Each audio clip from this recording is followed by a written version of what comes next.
ब्रह्ममुरारिसुरार्चितलिङ्गम् निर्मलभासित शोभितलिङ्गम् जन्मज दुःखविनाशकलिङ्गम् तत्प्रणमामि सदा शिवलिङ्गम्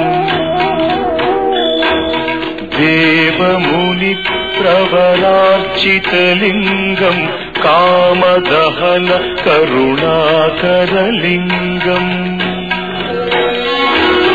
रावणदर्पविनाशकलिङ्गम् तत्प्रणमामि सदा शिवलिङ्गम्